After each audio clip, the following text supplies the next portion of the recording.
Bismillahirrahmanirrahim. Assalamualaikum warahmatullahi wabarakatuh. Perkenalkan, nama saya Jaroh SPD AUD, Kepala TK Negeri 1 Atap Gegesik Wetan, Kecamatan Gegesik, Kabupaten Cirebon. Pada kesempatan ini, saya akan memaparkan tugas 3, yaitu rancangan aksi perubahan strategi kepemimpinan kepala sekolah tentang penanaman pembiasaan yang baik dalam berkomunikasi. A. Identifikasi prioritas perubahan. Prioritas perubahan di sekolah kami adalah memfokuskan pada peningkatan budaya komunikasi yang baik dan beretika. Saat ini terdapat masalah dengan etika kebebasan berkata atau berbicara yang perlu diperbaiki. Kepala sekolah harus memimpin dengan contoh dalam menciptakan lingkungan di mana semua anggota sekolah berkomunikasi dengan hormat dan bertanggung jawab. Hal ini melibatkan pengurangan penggunaan bahasa-bahasa gaul yang tidak pantas dan peningkatan implementasi pembiasaan 5S, yaitu senyum, salam, sapa, sopan, dan santun dalam kehidupan sehari-hari di sekolah. Selain itu, kami perlu meningkatkan penggunaan bahasa daerah atau bahasa ibu di sekolah. Ini dapat dicapai dengan mengintegrasikan bahasa ini ke dalam kurikulum, menyelenggarakan kegiatan yang mempromosikan penggunaannya, dan memberikan dukungan kepada guru dan siswa dalam memahami pentingnya menjaga bahasa daerah atau bahasa ibu. Dengan demikian, kami akan memperkuat identitas budaya dan linguistik kami sebagai sebuah sekolah. B. Definisi tujuan perubahan.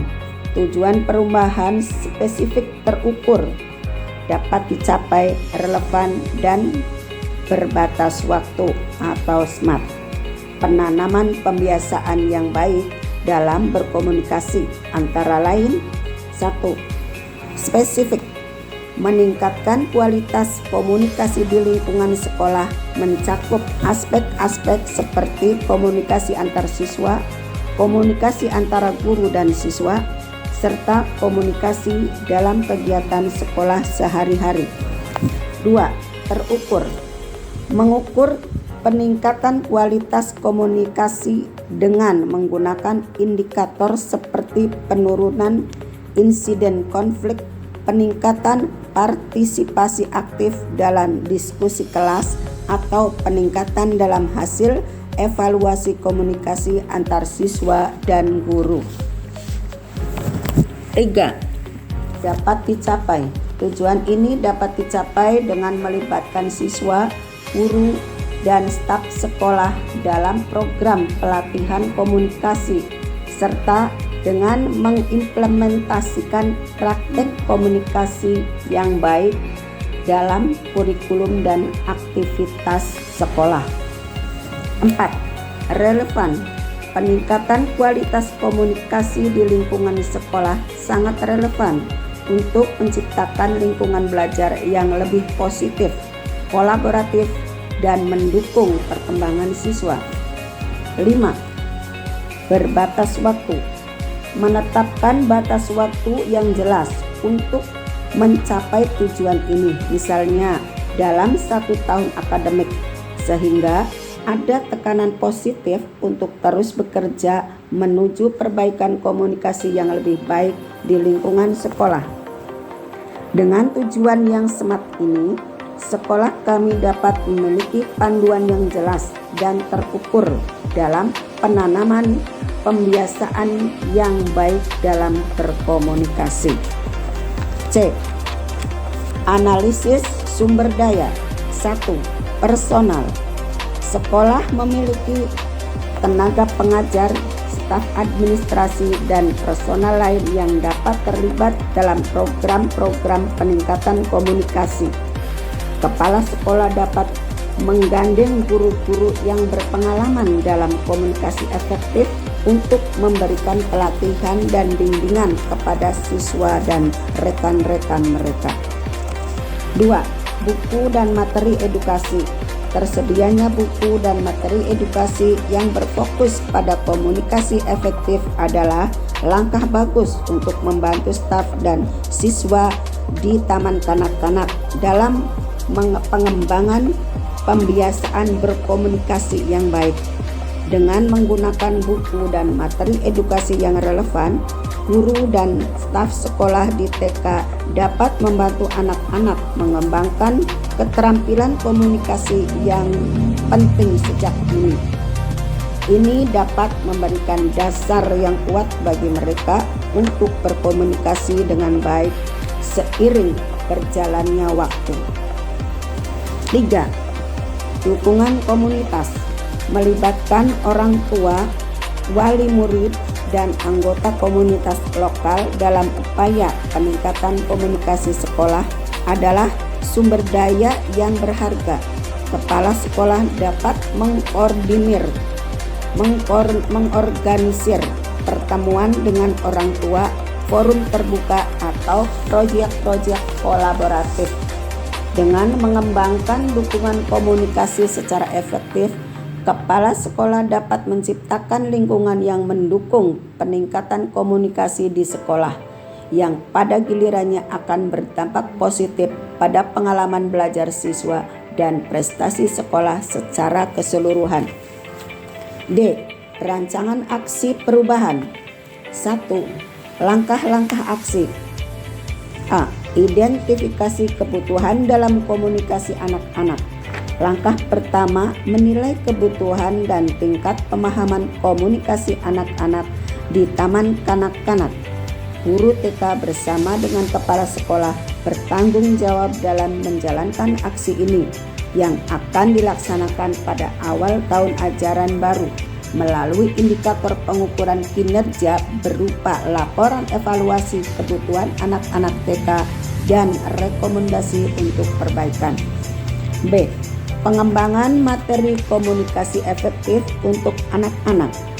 Mengembangkan materi pembelajaran yang sesuai dengan usia anak-anak dan fokus pada komunikasi efektif. Guru TK dengan dukungan dari kepala sekolah dan pengelola pendidikan.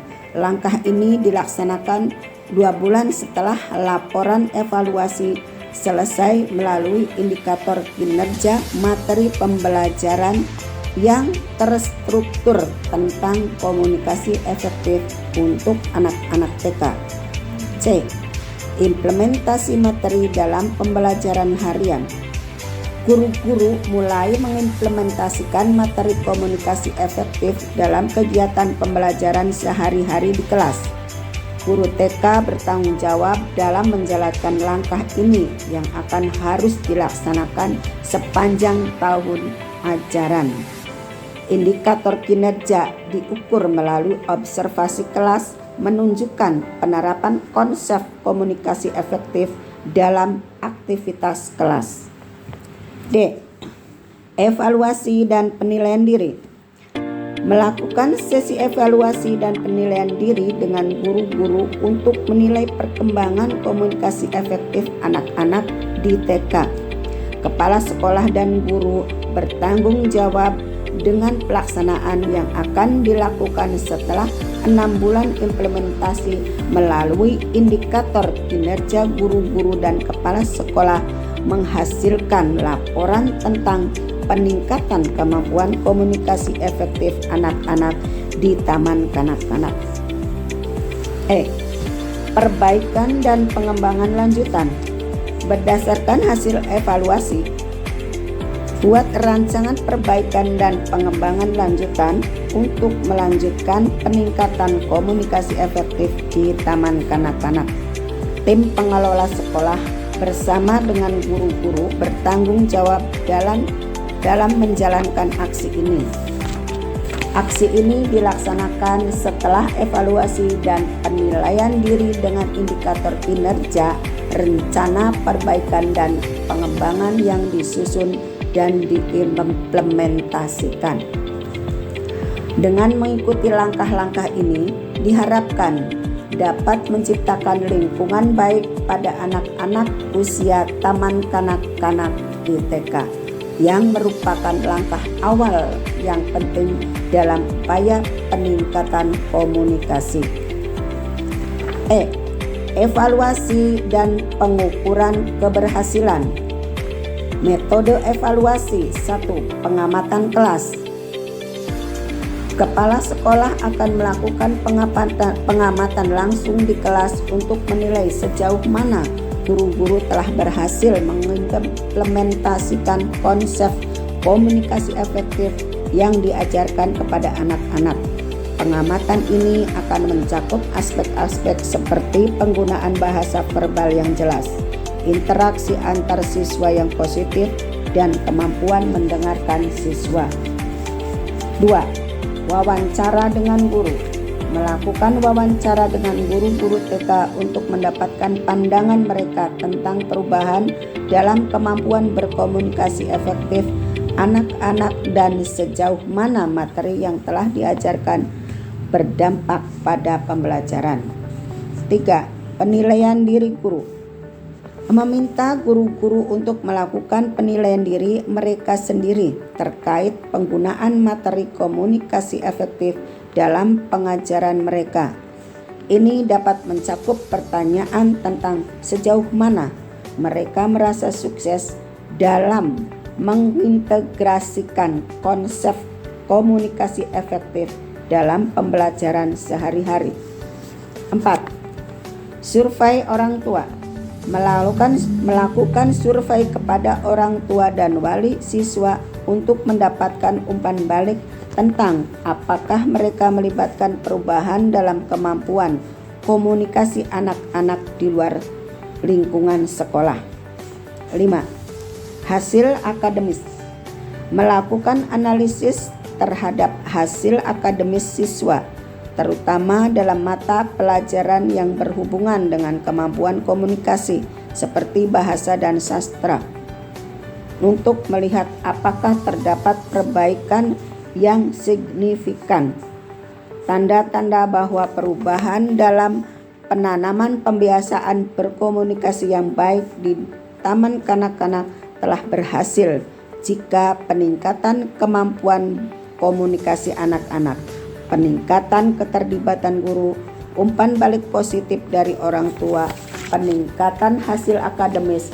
Dengan menggunakan metode evaluasi ini dan mengukur tanda-tanda keberhasilan yang telah ditentukan, kami dapat menilai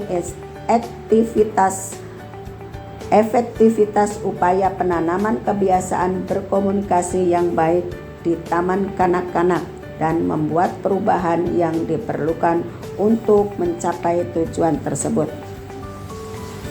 Kesimpulan.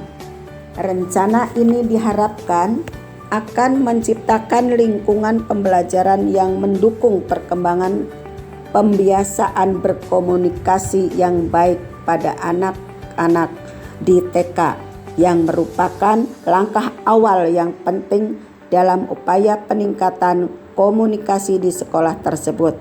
Dengan mengukur perkembangan melalui pengamatan, wawancara, evaluasi, dan penilaian diri, kami dapat memastikan efektivitas perubahan ini dan membuat perbaikan jika diperlukan.